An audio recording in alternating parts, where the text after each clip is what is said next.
Bonjour à tous, bienvenue à Boisvert Radio. Aujourd'hui, c'est le début de la saison 3 de Boisvert Radio, la toute première émission de cette troisième saison. Cet été, malgré la pandémie, des milliers d'athlètes provenant de partout dans le monde se sont donné rendez-vous à Tokyo pour la tenue des Jeux olympiques d'été. Et c'est avec grand plaisir qu'on accueille aujourd'hui une médaille olympique québécoise en judo. Et juste avant, pour m'accompagner, notre expert judo, on va l'appeler comme ça, Thomas Beauchemin, il était là pour Antoine Vallafortier lors de la saison précédente.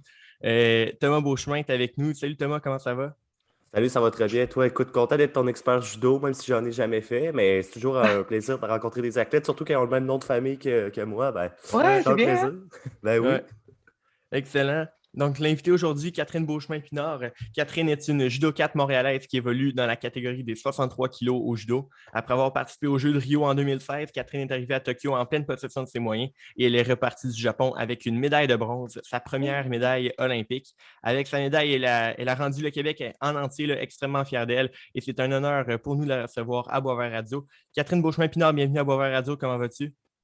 Bien, vous? Ça Ça va va bien. super bien. Débutons par parler du commencement là, de ta passion pour le judo. Comment est-ce que tu commences à t'intéresser là, au judo dans ta jeunesse? C'est vraiment anodin, là. J'étais en train de faire une lecture en français. J'avais 9 ans. Puis c'est une lecture sur Nicolas Gill, qui avait dit qu'il avait eu la piqûre pour le judo. Puis dans ce temps-là, moi, j'étais vraiment pas sportive. Et j'essaie de m'identifier à un sport parce que mon frère faisait du taekwondo, ma soeur faisait du soccer. Mes parents voulaient vraiment qu'on fasse un sport quand on était jeune. J'ai essayé plusieurs sports, la trampoline, le soccer, la danse. Il n'y a rien qui m'intéressait ou que j'accrochais. Puis quand j'ai vu ça dans le texte, qu'il y avait eu la piqûre pour le judo, mais j'ai été voir mes parents. Je dis, maman, papa, je vais avoir la piqûre pour le judo. Donc, ils m'ont inscrit au judo. Puis finalement, ça a cliqué. Là, j'ai adoré ça. Le reste fait partie de l'histoire. Autre le judo, parce que c'était une de tes passions dans ta jeunesse, comme tu le dis, c'est quoi qui ressemblait ta vie, tes autres passions un peu dans ta jeunesse, là? Si tu faisais un résumé un peu, là, que quand tu as commencé, de quoi avait l'air ta vie autre le judo, parce qu'on le sait bien, tu avais l'école avec ça, tu avais sûrement d'autres Ouais. choses. Mais c'est plus que j'ai commencé à faire du judo, puis je suis devenue un peu plus sportive, puis je me suis intéressée un peu à d'autres sports. Je me souviens, il y avait une année au secondaire, je faisais du judo, je faisais un scout aussi. Je faisais du flag football, je faisais du cheerleading. Fait que j'avais comme 4-5 sports en même temps que je jonglais entre. Mais là, à un moment donné, j'ai dû décider justement qu'est-ce que je voulais faire parce que ça n'avait plus de sens là, avec l'école et tout ça. J'ai aussi commencé le secondaire en art plastique. J'avais concentration en art plastique. Fait que je touchais un peu à toutes sortes d'affaires. Ouais, Puis finalement, j'ai changé en secondaire 4 pour le sport-études à Boucherville pour vraiment me concentrer juste sur le judo. OK. D'ailleurs, j'ai remarqué un chat qui vient de passer en arrière. C'est Oui. super mignon. Poursuivons. À quel moment dans ta vie est-ce que tu t'es dit, je suis assez bonne en judo, je veux faire ma carrière là-dedans et gagner ma vie avec ça? Je te dirais, ça a été tranquillement, là. J'ai commencé, tu sais, quand on commence à être payé par le judo, à recevoir les brevets, c'est clair que tant que tu es payé, tu es comme, ben, je vais continuer. Ouais. Pourquoi pas? C'est clair que souvent, ça arrive ça quand le monde commence à plus être payé parce qu'il fait moins de résultats, puis ils remplissent pas les standards pour avoir les brevets. C'est souvent que les personnes commencent à prendre un peu plus leur retraite parce qu'ils passé une année ou 2 années sans être payé, mais payer les compétitions, puis être à l'école en même temps, ça commence à être un peu dur à jongler avec tout ça. Mais je Mhm. te dirais que moi, j'ai tout le temps rempli les standards. Fait que à chaque fois, j'étais comme, OK, j'ai encore le brevet, je peux continuer. OK, j'ai encore rempli les standards pour l'année d'après. Je dirais que je m'améliorais tranquillement un peu, puis jusqu'à temps que je sois sur la scène internationale, puis je performe, puis j'étais comme, ah, ben, je pense que je suis à ma place. Ouais. Mais quand tu parles du brevet, c'est comme dans le fond, C'est comme une bourse, OK, une bourse un en peu, fonction de tes performances? une bourse gouvernementale, en fait. C'est le OK. gouvernement qui accorde un certain nombre de brevets au sport, selon leurs résultats aussi. Fait que là, avec les médailles aux Jeux olympiques qu'on a eues, on espère peut-être avoir un petit peu plus. Ouais. Mais ça va être à voir. On ne sait pas encore, ça va être pas les budgets pour l'année d'après. Mais ça mettons, je sais pas, il y a une quinzaine de brevets. Ben là, il faut qu'ils décident à qui les donne. Puis ça, c'est vraiment, on est payé du gouvernement du Québec et du Canada, on en reçoit un peu des deux, environ 2200 par mois. Fait que OK. c'est assez pour vivre, là. C'est Ouais. vraiment comme un salaire, là, mais sous forme de bourse. Good. Pas pire. Avant d'être sur la scène internationale, de recevoir tes brevets, parce que là, il a fallu que tu montes avant ça, c'était quoi ton parcours? De où tu es parti de la jeune Catherine qui avait 9 ans jusqu'à aujourd'hui? Là? En fait, au début, je n'étais pas tant compétitive. J'étais juste là pour m'amuser. Je OK. pense que c'est ça qui a fait que j'aimais ça au début. C'était comme Mhm. vraiment pour le fun, je m'amusais avec mes amis. Puis tranquillement, là, les compétitions ont commencé. Puis ça, je gagnais pas tout. En fait, je gagnais pas au début. Puis tranquillement, j'ai juste commencé à aimer la compétition, puis le feeling de compétition. Et ça, tu sais, on commence tout à scène régionale. Puis après ça, j'ai commencé à faire des provinciales. Puis après ça, pour me sélectionner pour le Canadien, j'ai dû faire des résultats au provincial. J'ai fait première aux Jeux du Québec aussi. J'ai fait première aux Jeux du Canada.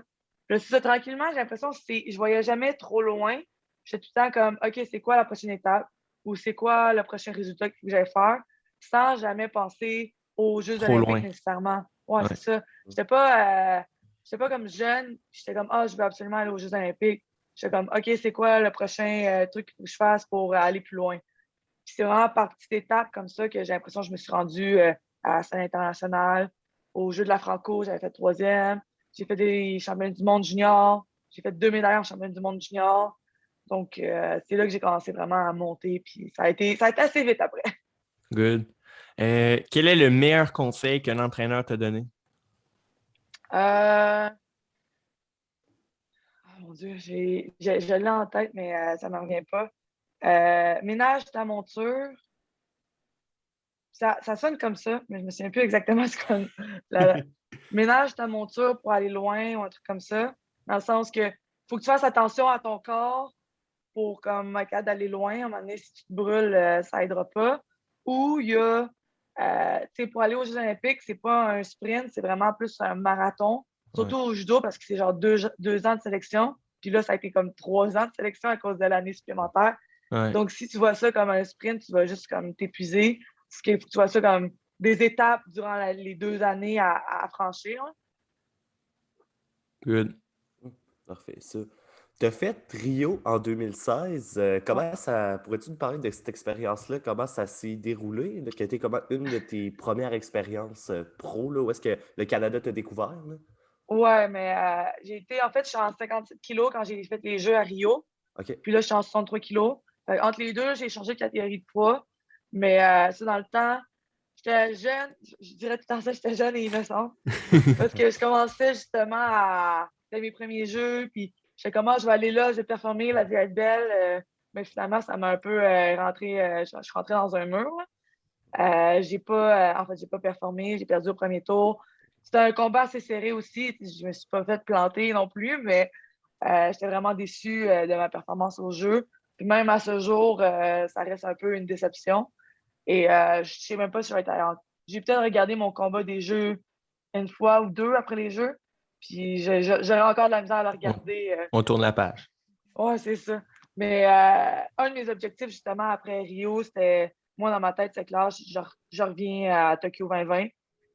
Pas exactement dans les mêmes conditions que je pensais que ça allait être. Ouais. Ouais. J'ai cheminé à travers, justement, les 5 ans, dont un changement de catégorie de poids parce que j'étais plus capable de faire le poids chez 57 kilos. Je perdais 10 kilos. Je faisais 5 kilos d'hydratation. C'est rendu un peu, un peu élevé. Mais Ouais. c'est ça, c'est comme ça que j'ai évolué de Rio à Tokyo. Good. Euh, Comment cette déception-là, justement, à Rio, t'a motivé en vue des Jeux de Tokyo? Y a-t-il des ajustements, autre ton changement de catégorie de poids, y a-t-il des ajustements concrets que tu as fait qui t'ont rendu meilleur? J'ai focusé plus sur le processus, les entraînements avant que sur le résultat. Je pense, quoi que je le faisais aussi un peu avant, mais je pense que j'ai vraiment amélioré cet aspect de mon judo ou de ma préparation. C'est ça, je focusais vraiment sur chaque étape que je devais accomplir. Donc, admettons, durant une journée de compétition, ben là, je vais focuser sur l'échauffement, je vais focuser sur chaque combat, un combat à la fois, sans non plus penser trop au résultat à la fin. Et c'est clair que mon changement de catégorie de poids euh, a fait des changements dans mon judo Ouais. parce que je me bats contre des filles qui sont vraiment plus grandes que moi. Donc, quand j'étais en 57, les filles étaient toutes de ma grandeur environ. Mais là, ils ont toutes une tête de plus que moi. Donc, j'ai dû faire certains changements dans mon judo. Ma technique, ma tactique s'est aussi améliorée. C'est beaucoup de choses que j'ai pas fini avec les années que j'ai l'impression que rendu à Tokyo, ça l'a donné ce que ça l'a donné. Good. Entre Rio et Tokyo, tu as eu plusieurs compétitions. On sait, il y a eu les Ouais. Jeux panaméricains, il y a eu les championnats du monde aussi. Parle-moi de ces résultats-là entre les deux Jeux qui t'ont peut-être mis d'attaque envers Tokyo 2020, qui finalement s'est retrouvé 2021, mais bref. Ouais. En fait, dans la dernière année, ça a été vraiment une super bonne année côté compétition, sans parler du COVID, mais Ouais. j'ai l'impression que je me suis vraiment améliorée tout au long de l'année. J'ai focusé sur qu'est-ce que j'avais à améliorer dans mes techniques. J'ai fait justement première au championnat panaméricain 2 années de suite.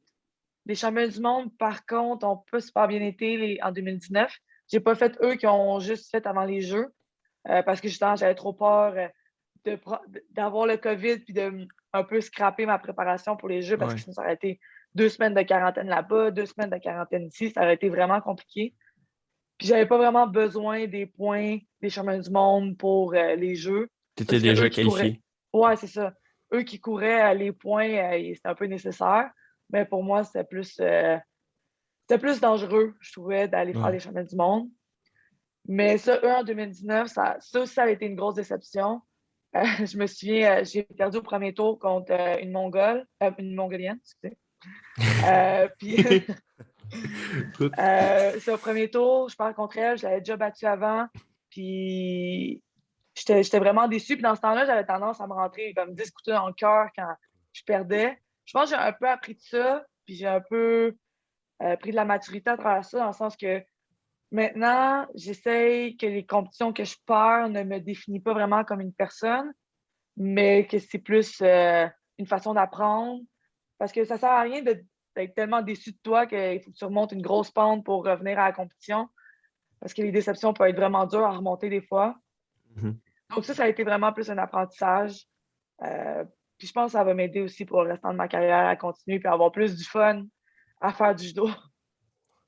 Avant les Jeux olympiques, s'est déroulé comment ton entraînement au Québec avec toutes les mesures sanitaires? On sait, le 13 mars 2020, ça a été le gros confinement. Il y a eu 3 confinements en tant que tel, on va s'en rappeler. Comment ça a été pour toi de te préparer? Ça a dû être plus dur, j'imagine, avec toutes les mesures, mais malgré tout, tu dois être content du résultat. Mais comment ça s'est Ouais. déroulé, là? Ah non, ça n'a pas été évident. Puis même Nicolas Gill disait que si on réussit à avoir des médailles au jeu avec toutes les restrictions qu'on avait, était comme ça va être vraiment, pas étonnant, mais vraiment surprenant comparé à d'autres pays qui avaient quasiment aucune restriction. C'est juste revenir de compétition. J'ai peut-être fait 4 ou 5 compétitions durant la pandémie où j'avais 2 semaines de quarantaine à faire en revenant. Puis juste ça, je pense pour moi, ça a été le pire à faire. Je revenais de compétition, je voulais travailler sur certains aspects techniques de mon judo, mais là, je ne pouvais pas, j'étais confinée chez nous pendant 2 semaines. Ça, je trouvais ça vraiment dur à passer au travers. Mais après ça, c'était plus les bulles. On faisait des bulles de 4, 5 personnes. Fait que j'avais comme 3, 4 partenaires différents que je pouvais m'entraîner avec. Mais on fait un ton. Habituellement, on faisait 7, 8 combats par soir. Mais là, faire 7, 8 combats par soir contre les mêmes personnes à tous les soirs, 5 jours semaine, ça commençait C'est à être long. répétitif. Ouais. C'est ça. Puis là, c'était essayer de trouver des défis pour te motiver. Parce que là, tu te bats tout le temps contre les mêmes personnes. Ça fait que là, tu commences vraiment à les connaître. Ça fait que tu travailles plus vraiment qu'est-ce que tu dois travailler. Fait que c'est vraiment un défi de mettre ça motivant pour qu'on puisse plus travailler. Mais juste avant les Jeux, ils ont décidé de faire une bulle olympique d'une vingtaine de personnes. Reste qu'on était là-dessus, ça comptait tous les garçons aussi. Là. Ouais. Fait que reste qu'on était quand même restreint, mais c'était déjà mieux que la bulle de 4, 5 personnes. Ouais. Ouais, ça doit, c'est sûr. Puis avec les mesures au Québec, il y a eu celles de Tokyo, on les voyait, nous autres, juste en redifféré à la télé au Québec, on trouvait ça intense, là. Il y a eu l'histoire des liens en carton, moi je trouvais ça spécial pour avoir vu passer sur plusieurs réseaux sociaux. Mais Ouais. c'était comment la vie là-bas à Tokyo, autre que quand tu te battais plus dans le village olympique, comme on l'appelle, là? C'est clair que la magie des Jeux était un peu diminuée à cause de toutes les restrictions, mais je trouve qu'ils ont quand même fait assez une bonne job Hum. de avec les appartements, puis le Building Canada, ils ont quand même décoré ça. Ils ont essayé de mettre ça quand même chaleureux, si on veut.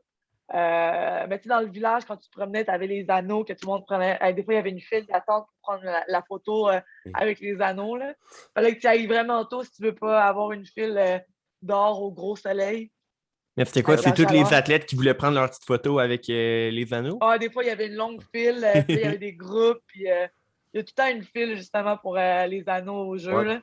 Puis il faisait chaud, hein, plus chaud que je pense pendant la grosse canicule qu'on est en train de vivre en ce moment. Là. En fait, c'était aussi parce que c'était humide, vraiment, Ouais. vraiment humide.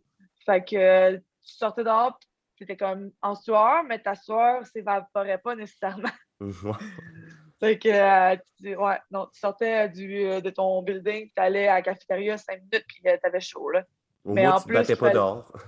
ouais, Ah ça, ouais. je suis vraiment contente que nous, on était un peu à l'air climatisé pour notre compétition. Mais on devait porter le masque tout le temps aussi. Hein. À l'intérieur, en fait, quand tu es dans ta chambre, c'était correct. Puis quand tu es dans ton appartement, il conseillait de porter le masque. Mais nous, on était toute l'équipe de judo ensemble dans l'appartement. On s'entraînait déjà ensemble, fait que c'était pas vraiment nécessaire. Mais dès qu'on sortait de notre appartement pour aller à la cafétéria, même si tu étais dehors, il fallait que tu portes le masque. Fait qu'avec à 36 dehors, avec le masque, c'était pas super. Tu parles de la cafétéria, la bouffe à Tokyo, était-tu bonne? Moi, j'ai Moi, j'ai aimé ça, mais tu sais, je connais un peu, on va souvent au Japon, fait que je connais un peu les spécialités du Japon. OK. Puis il y avait la grosse cafétéria, puis il y avait une petite cafétéria avec justement les spécialités du Japon. OK. Ça, j'avais vraiment aimé ça. Je pouvais goûter, ça s'appelle les tokoyaki, c'est genre des petites boules de pâte avec une pieuvre dedans, ou les okonomiyaki avec ça aussi. C'est comme une omelette aux choux japonaise. Ça, c'est comme mes 2 repas préférés au Japon, là, puis il y avait ça, OK. j'étais vraiment contente. Sinon, à part ça, il y avait un peu de tout, de la viande grillée. Tu sais, c'est un buffet aussi, un peu. Fait que, tu sais, des fois, c'est Ouais. pas full bon quand ça reste réchauffé longtemps. Mais en général, moi, je trouvais que ça avait vraiment d'allure, la bouffe. Là. OK. J'ai vu passer des trucs sur les réseaux sociaux aussi, genre, mettons, on essaye la bouffe japonaise, c'est-tu bon? Ou Les des affaires de nattos. même. Y a-tu quelqu'un qui a essayé ça? Ça, Je sais c'est. pas. Moi, j'aime vraiment pas ça, là. C'est genre des. Ça pue en plus, là. Mettons, tu sens du fromage bleu, là. C'est genre 10 fois pire que le fromage bleu, là. Ah ouais. Puis ça sent comme le fermenté. C'est comme des bines fermentées. Puis là, quand tu manges ça, ça fait des filaments gluants. Oh. Puis ça goûte comme le fromage vraiment fort. Mais ça. En tout cas, pour moi, je suis pas capable, là, mais est-ce qu'il paraît qu'il y a bien des bienfaits là-dedans? Mais non, merci. Donnez-moi quelques instants. Oh. Ça? Ah oui, c'est ça. Tu vois les beaux petits filaments. Va-tu apparaître dans le podcast, ça, Charles? Je pense que oui. Le monde va voir ça a l'air de quoi au moins. Ouais. Et Tu sais, ça ils a pas mangent l'air ça bon. pour déjeuner au Japon souvent. Ah. Eh bien. C'est différent des toasts et des céréales. Ouais. Ouais. Parfait. Avant d'aller dans le détail là, justement, de ta performance sur, dans le fond, dans la compétition à Tokyo, j'aimerais que tu me donnes un mini cours de vocabulaire de judo. C'est quoi un nippon et c'est quoi un wazari? En fait, Ippon, c'est une projection avec force, vitesse, contrôle. Il m'en manque un. Contrôle. Et sur le dos, complètement sur le dos. Il faut qu'il y ait tous ces éléments-là, puis il faut que le partenaire atterrisse directement sur le dos, les 2 épaules, ça va être un Ippon. Ou Les des deux fois, c'est épaules le sur partenaire. les deux épaules sur le tapis qui tombent. Là. Ouais, le dos. OK. C'est ça. Puis un Wazari, c'est toutes les projections qui manquent une de ces aspects-là. Mais il faut quand même que ça soit une épaule qui touche sur le dos. Tu ne peux pas tomber directement sur le ventre, ça ne comptera pas. Ça, c'est aucun OK. point. Là. Mais si ça touche comme le côté ou un peu sur l'épaule, des fois, c'est comme dur à comprendre parce que c'est comme il a touché un petit peu l'épaule sur le côté, ils vont donner un Wazari. Des fois, c'est un peu limite les points, mais il faut qu'il fasse faut qu'il tranche un moment en quelque part quand c'est un point et quand c'est plus un point. Puis sinon, aussi, tu peux avoir avec immobilisation au sol, c'est 15 secondes d'immobilisation au sol, c'est Wazari, 20 secondes d'immobilisation au sol, c'est Ippon. OK. Ou il y a étranglement, clé de bras, que c'est par abandon. Fait que quand la personne abandonne, c'est un Ippon directement. OK. Quand tu as Ippon, tu gagnes le combat est fini. Quand tu as Wazari, C'est un point. c'est un point, mais quand tu as 2 Wazari, ça devient un Ippon. Ah. OK. C'est bon. Fait qu'à un moment donné, tu peux pas avoir 10 Wazari, là. C'est 2 Wazari devient bon. Avant, il y avait aussi Yuko puis Coca, mais ça, c'était comme, ça Mine-nous pas commençait à être plus. Là. trop, ça commençait à être trop de points pour démêler toutes les affaires. Fait que là, ils ont mis ça plus simple, justement, pour que ça soit plus simple à comprendre. Excellent. Après avoir perdu en demi-finale contre l'éventuelle championne, la française, tu vas en finale de la médaille de bronze. Raconte-moi là, de ton point de vue le match décisif là, que tu as disputé contre la Vénézuélienne Henriquelis Barrios. Oui. En fait, c'était mon combat de demi-finale, c'était plus comme un défi. Parce que j'avais jamais battu avant, puis tu sais, comme 5 fois Ouais. championne du monde, Oh, ouais. comme numéro un peu indétrônable. Oh, Elle n'a pas perdu souvent dans sa carrière. ouais. Donc, c'était vraiment plus un défi. Puis je sais que je suis capable de faire des bons combats avec. Je sais qu'elle aussi, tu sais, elle est battable. Elle est humaine, puis c'est clair qu'elle peut être battable. Ça, je me suis dit, bon, je vais y aller, je vais donner tout ce que j'ai. Puis aucun regret. Fait que c'est ça que j'ai fait. J'ai fait une erreur quand même. Elle a réussi à me projeter. J'ai quand même été jusqu'à la fin du 4 minutes. C'est clair qu'en demi-finale, je suis comme, la finale d'or était quand même proche. Fait que, Ouais. un peu déçue, mais après ça, j'étais comme, ben, je vais en finale de bronze, puis je veux me focusser sur ma finale de bronze parce que je vais être encore plus déçue si je prends ma finale de bronze en plus. Ouais. Fait que, en fait, c'était un défi, mais je n'étais pas après vraiment déçue d'avoir perdu contre elle, qui était la Française. Donc après, ça n'a pas été si dur que ça de me remonter et me remotiver pour ma finale de bronze, qui était contre Barrios.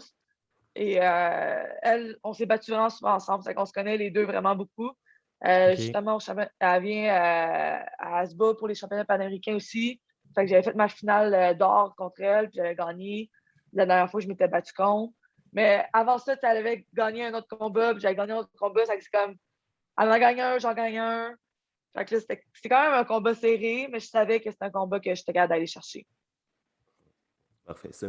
Quand tu as eu ta médaille de bronze, tu l'as dit plusieurs fois en entrevue que tu l'avais gagnée pour ton père. Est-ce que tu pourrais expliquer aux auditeurs pourquoi est-ce que tu t'as dit ça souvent, là, puis qui est un peu la Ouais, raison de ta c'est médaille? revenu assez Ouais. souvent parce que, en fait, mon père, il y a 2 ans, il a fait un AVC. Peut-être un an un peu avant la pandémie. Il a fait un AVC quand j'étais en tournoi. Je faisais un camp d'entraînement au Japon, j'allais faire un tournoi en Russie. Puis ma mère elle m'avait appelé le matin, c'était le matin au Japon, pour me dire que justement, mon père avait fait un AVC assez grave, puis qu'il était à l'hôpital, puis que ça allait pas super bien. Euh, Puis ma première réaction, c'était oh mon Dieu, je veux revenir à la maison, on va être avec vous. Puis ma mère, elle m'a dit non, non, je veux vraiment que tu ailles faire le tournoi en Russie. C'était un grand slam. Elle me dit je sais que c'est vraiment important pour toi. Tu avais comme objectif d'aller faire une médaille au Grand Slam de Russie. Donc, on veut vraiment que tu y ailles. Puis elle dit toi pour. Puis mon père, il est vraiment sportif, puis il aime le sport. Puis pour lui aussi, c'était important que j'y aille. Fait que quand j'ai parlé un peu à mon père aussi, pas cette journée-là, quelques jours avant mon tournoi en Russie. Puis il me dit rapporte-moi une médaille, ma championne. Puis il avait de la misère à parler. Il y avait une petite voix, puis comme il était capable de me dire ça. Fait que dans la tête, moi, c'est clair, si je suis pas avec eux, à côté d'eux, avec la vessie de mon père, je veux lui ramener une médaille. Fait que c'est ça que j'ai fait en Russie. Je me souviens encore, ma finale de bronze, j'ai gagné ma finale de bronze au sol en immobilisation. Puis après, j'ai éclaté en sanglots. J'étais plus capable d'arrêter de pleurer pendant 10 minutes. Puis c'était quand même drôle parce que mon équipe n'était pas au courant. Il y avait juste mon coach qui avait mis au courant de ce qui se passait parce que je voulais pas qu'il m'en parle tout le temps de Ah, ouais. comment ça va ton père, puis comment. Fait que j'ai juste mis au courant mon coach. Avec toute mon équipe était comme mon Dieu, qu'est-ce qui se passe? Pourquoi elle pleure autant? Et finalement, quand je suis revenue après ça au Canada, j'ai donné ma médaille. Puis c'est la première chose que j'allais faire. J'ai atterri de l'avion, j'ai été porter ma médaille. Puis au jeu, c'était un peu, tu sais, sa condition est stable. Il est quand même, il a perdu beaucoup de mobilité, il a de la misère à parler pareil. Mais il est encore très présent, puis il est très là, puis il est conscient de ce qui se passe. Puis il m'avait dit, ma mère était un peu désespérée. Elle était comme là, tu mets beaucoup de pression sur ta fille. Mais il m'avait encore dit, ramène-moi une médaille des Jeux, blablabla. Fait que c'est ça que j'ai fait, puis je sais que ça la rendait vraiment fière. Fait que j'étais vraiment contente de pouvoir y ramener une médaille pour lui. Good. Belle histoire. Ta coéquipière canadienne, Jessica Klimke, a aussi remporté une médaille à Tokyo. Vous avez été les 2 premières femmes canadiennes à gagner des médailles en judo de toute l'histoire, dans le fond, des Jeux et dans le fond, de l'équipe de judo du Canada. Là. Qu'est-ce que Ouais. ça t'indique pour le futur du judo au Canada, en particulier chez les femmes? Mais j'espère que ça va amener beaucoup plus de femmes à faire du judo parce que veut pas, le judo, c'est plus un sport considéré masculin. Puis ça paraît sur les tapis, il y a beaucoup plus de gars. Puis je m'entraîne beaucoup avec des gars aussi, ce qui ne me dérange pas. Mais c'est clair, avoir plus de partenaires féminines, ça peut être motivant. Donc, peut-être dans les générations futures, on aura plus de filles qui vont venir au Centre national. Et aussi d'autres filles qui vont suivre notre chemin puis qui vont venir aller remporter d'autres médailles pour le Canada. Parce que j'espère que ça ne va pas s'arrêter là, puis on va être pas les deux seuls à avoir fait ça. Ouais. Moi, dans mon optique, c'est vraiment donner une allée aux jeunes pour qu'ils fassent la même chose ou mieux encore. Fait que c'est dans ce sens-là. Good. Parfait, ça. Maintenant que c'est terminé Tokyo, que la poussière retombe, on peut dire là, que tu es peut-être sur ton high de Jeux olympiques, qu'est-ce qui t'attend dans les prochaines semaines, prochains mois? Est-ce que tu prévois prendre ça plus relax ou tu prévois peut-être continuer à t'entraîner en vue de d'autres compétitions qui s'en viennent? En fait, ma phrase que je suis rendue habituée de dire, c'est une année à la fois. Hum. Donc, je vais commencer par faire cette année, puis après ça, on verra pour les autres années. Mais mon plus gros objectif de cette année, c'est les championnats du monde en 2022. Parce que oui, j'ai fait des médailles en championnat du monde junior, mais je n'avais jamais décroché ma médaille en championnat du monde senior. Donc, OK. ça serait comme un petit défi à me donner pour dire que ah oui, j'ai ma place sur le podium au championnat du monde senior aussi, autant qu'aux Jeux olympiques. Donc, ça, c'est vraiment mon objectif pour cette année. Mais ça, c'est encore dans un an. Fait que je vais prendre un bon repos en ce moment. Puis je pense que ça va être un peu un investissement pour le futur parce que si je prends pas un repos là, ça va revenir assez vite. Puis j'aurai plus de repos après. Ouais. Good. Là, justement, comme Thomas l'a mentionné, les Jeux olympiques de 2020, dans le fond, qui ont eu lieu en 2021, sont maintenant terminés. Donc, un autre cycle olympique qu'on appelle commence, un autre 4 ans pour justement des athlètes qui... 3 ans, en fait. Ouais, Vu que plus ça... Ouais, trois, c'est là. ça, 3 ans, 4 ans. Là. Habituellement, un cycle olympique, c'est 4 ans. Ouais, c'est En tout cas. 4 ans. Donc, souvent, le pic, dans le fond, de la préparation sera atteint justement lors des prochains Jeux olympiques. Et là, les prochains que tu pourrais participer, c'est les Jeux de 2024 qui seront tenus dans la magnifique ville de Paris.